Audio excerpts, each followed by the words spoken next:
그 여자는 우리 가족이 아니었다. 제1장 낯선 여자의 전화. 여보세요, 혹시 윤정혜 씨 맞으시죠?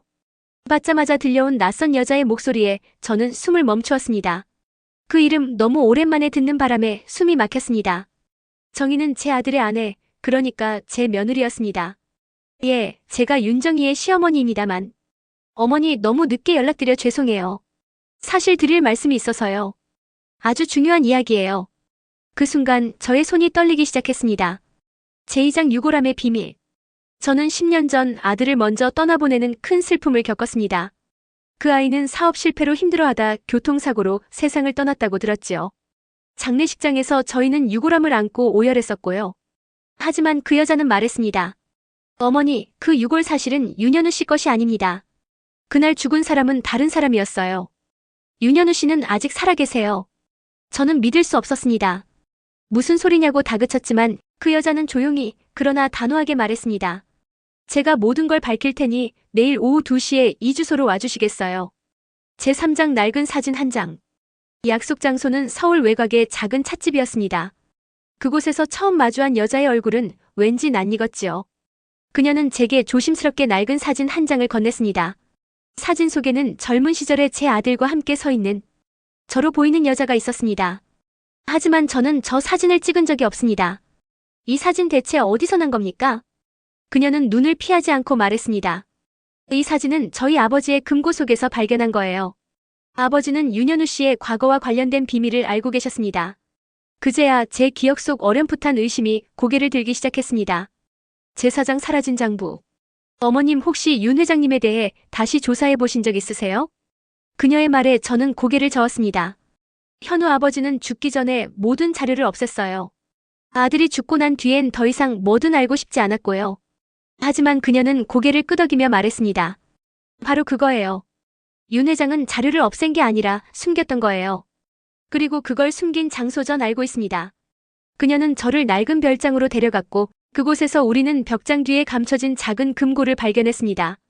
금고 안엔 오래된 장부, 계좌 기록, 그리고 한 통의 편지가 들어있었습니다.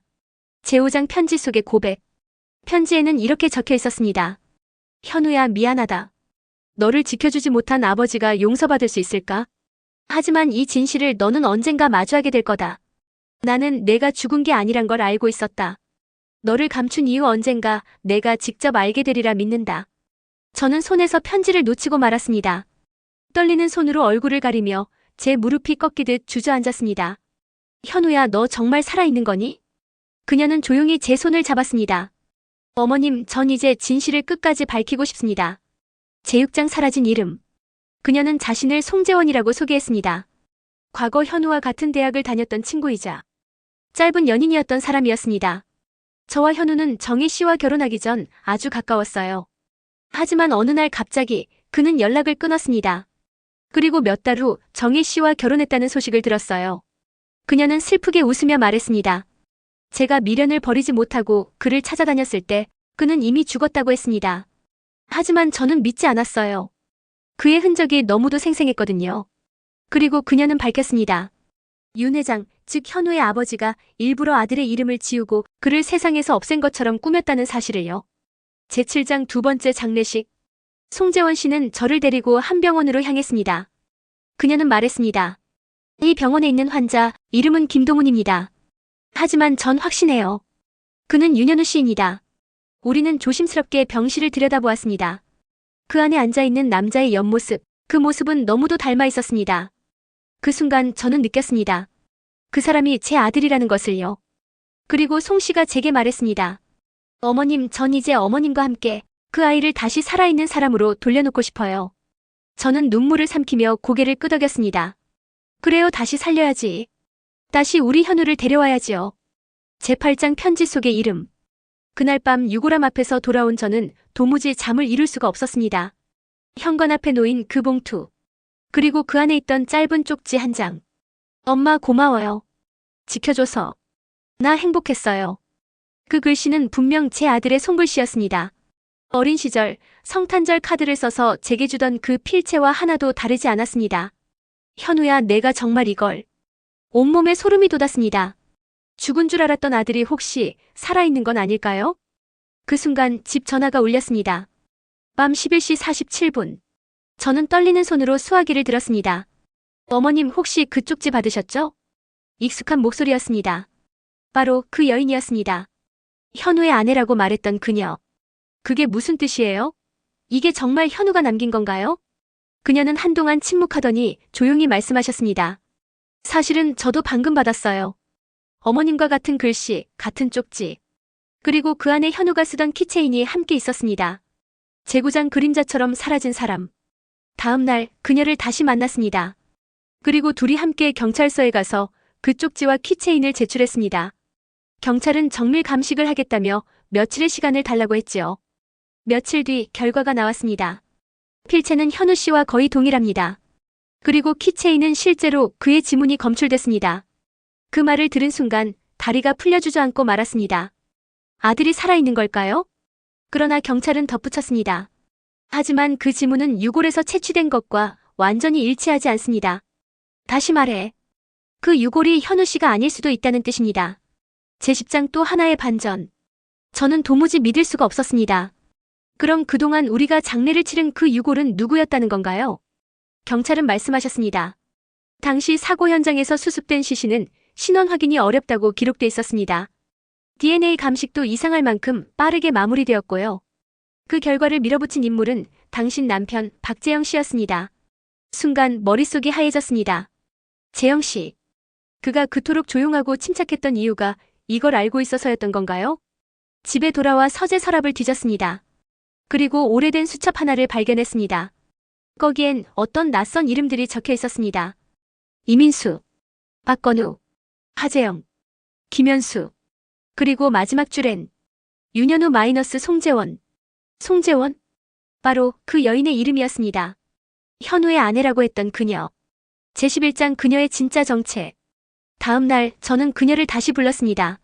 송씨, 저 하나만 물어볼게요. 당신 정말 현우의 아내 맞아요?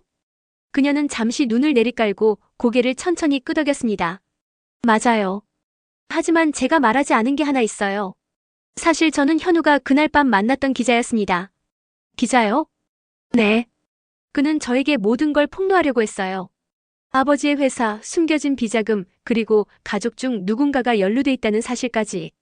그럼 결혼한 건 나중이었어요. 진실을 밝히겠다는 명목으로 함께 도망쳤고 서로 의지하다가 결혼하게 됐습니다.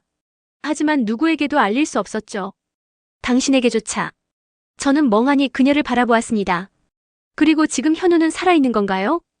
그녀는 말없이 고개를 저었습니다. 모르겠어요. 하지만 분명 누군가는 그가 죽지 않았다는 걸 우리에게 알리고 싶어 하는 겁니다. 제12장 사라진 병원 기록. 며칠 뒤 저는 현우가 실종되기 전 마지막으로 입원했던 병원이 있었다는 이야기를 들었습니다.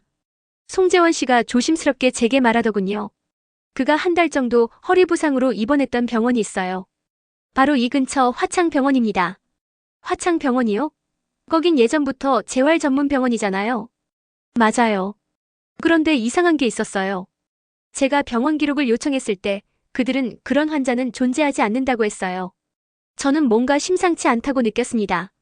현우는 분명 그 병원에 입원해 있었고 송 씨도 매일 찾아갔다고 했는데 기록이 없다니요?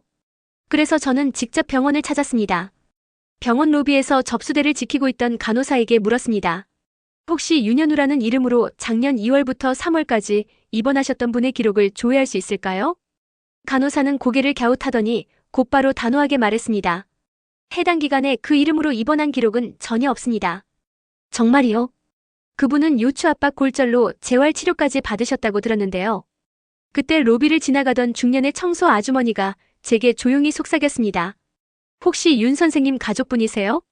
제13장 병원 지하실의 기록실. 저는 깜짝 놀라서 그 아주머니를 따랐습니다. 그녀는 병원 구내식당 옆 지하실로 저를 데려갔고 그곳엔 낡은 서류 박스들이 잔뜩 쌓여 있었습니다. 저도 이 일에 관여하면 위험할 수 있어요. 하지만 그 환자 윤 선생. 그분 입원하셨던 거 저도 잘 알아요. 매일 같이 청소했거든요. 그녀는 조심스럽게 박스 하나를 꺼냈습니다. 그리고 말했습니다.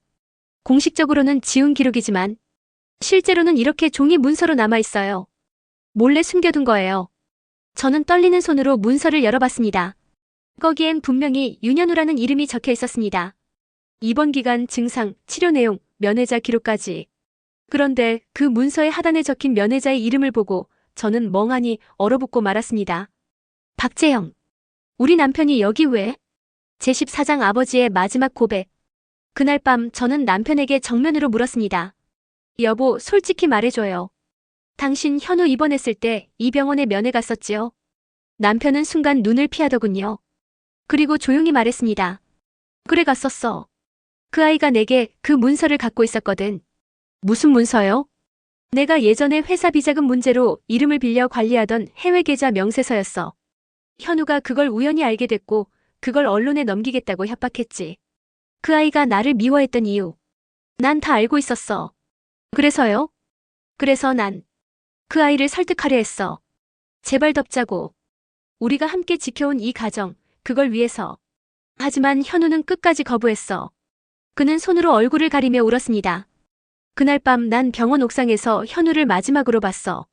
그 아이는 내게 말했지. 이제 아버지도 끝났어요. 그리고 사라졌어. 제15장. CCTV 속 의문의 인물. 며칠 후 저는 병원 CCTV 영상을 한 통 받아보았습니다. 그날 밤 송재원 씨가 몰래 구해낸 영상이었지요. 영상 속에는 흰 코트를 입은 한 남자가 병원 옥상에 올라가는 모습이 찍혀 있었습니다. 그리고 그 뒤를 따르는 또 다른 남자. 모자와 마스크로 얼굴을 가린 낯선 자. 이 사람이 그를 데려간 겁니다. 전 생각해요. 현우는 아직 살아있을지도 몰라요. 누군가 진실을 알고 있는 사람에 의해 감금되어 있을 가능성도 있어요. 누군데요? 그게 누구라는 거예요? 송 씨는 조용히 사진 하나를 제게 내밀었습니다. 이 남자 기억하시겠어요? 당신 남편과 예전에 함께 일했던 사람. 그리고 모든 회계 자료를 직접 관리했던 실장님. 저는 사진을 보는 순간 소리 없이 숨을 들이켰습니다. 홍석진 씨. 제16장 추적자. 며칠 동안 저는 아무것도 먹을 수 없었습니다. 사진 속 남자 홍석진. 그는 남편의 비자금과 회계 비리를 모두 관리하던 인물이었고 10년 전 갑작스럽게 회사를 그만둔 후 자취를 감추었지요. 하지만 송재원 씨는 말했습니다. 제가 조사해봤어요. 그 사람 이름을 바꿔서 강원도 어느 병원의 재단 이사장으로 들어가 있더군요. 그 병원이 마치 요양원처럼 바뀐 이후로 출입하는 사람이 거의 없답니다. 그럼 혹시 현우가 그 안에 있다는 건가요? 전 그렇게 생각해요. 모든 기록이 지워졌고 6월까지 바꿔치기 한 정황이 있다면 현우는 살아있을 가능성이 높아요. 그들은 그를 세상에서 완전히 지우려 했던 거예요. 저는 두 손을 꽉 쥐었습니다. 아들이 살아있을지도 모른다는 희망과 그를 그렇게 만든 이들에 대한 분노가 뒤엉켰습니다. 그 병원 같이 가주시겠어요? 네. 하지만 조심하셔야 해요. 그들은 아직도 우리를 지켜보고 있을 수 있어요. 제17장 침묵의 병원. 우리는 강원도 외곽 산 중턱에 위치한 청아 노인의 집이라는 병원에 도착했습니다. 언뜻 보기엔 평범한 요양병원이었지만 입구에는 감시 카메라와 경비원이 삼엄하게 배치돼 있었습니다. 어머님, 제가 먼저 안에 들어가 볼게요.